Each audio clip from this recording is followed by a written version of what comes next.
Bonjour à tous, on se retrouve pour découvrir une nouvelle astuce concernant le gaspillage alimentaire. Aujourd'hui, je vous propose un ketchup maison. Donc avec ces tomates qui sont en surmaturité, on les voit, elles sont relativement molles, certaines sont déjà en train de s'abîmer, mais elles ne sont pas perdues, on va pouvoir l'utiliser dans une seconde recette, une seconde chance pour ces tomates. Pour cette recette, j'aurai besoin de tomates vraiment bien mûres, de l'oignon rouge, de l'ail, une feuille de laurier, du vinaigre de vin, un petit peu de sucre, moutarde, des aromates, paprika, romarin, un petit peu d'herbe de Provence et du sel, du poivre. Pour débuter cette recette, nous allons dans un premier temps nous occuper des tomates. Je vais les découper dans un premier temps en deux pour les vider. J'enlève les pépins et je conserve uniquement la chair de la tomate.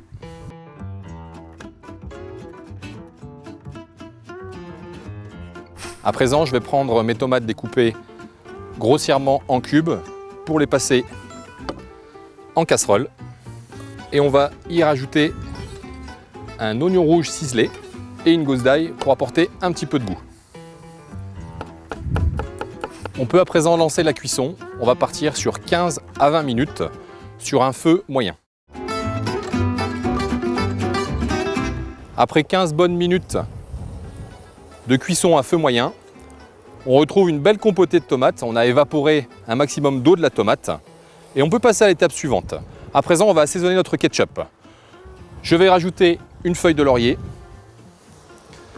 2 cuillères à café de sucre, un petit peu de vinaigre de vin, du romarin et du paprika. Vous pouvez choisir de prendre du paprika fort si vous souhaitez un ketchup épicé. Là, on est parti sur un paprika doux aujourd'hui.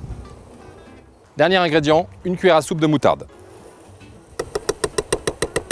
Et on repart sur une réduction comprise entre 5 et 10 minutes. L'objectif, c'est d'obtenir une purée de tomates assez épaisse qui aura la consistance du ketchup qu'on connaît. Après 10 minutes d'une nouvelle cuisson sur feu moyen, on a bien réduit notre préparation et on obtient donc un ketchup. Alors si vous souhaitez avoir un aspect très lisse de ce ketchup, rien ne vous empêche de passer un petit peu au mixeur. Juste pour vous présenter la réalisation du jour, on va le dresser dans un petit contenant. Et bien sûr, je vous invite à le déguster une fois refroidi. Il peut se conserver jusqu'à 1 mois au réfrigérateur. Merci de nous avoir suivis pour cette astuce aujourd'hui et à bientôt.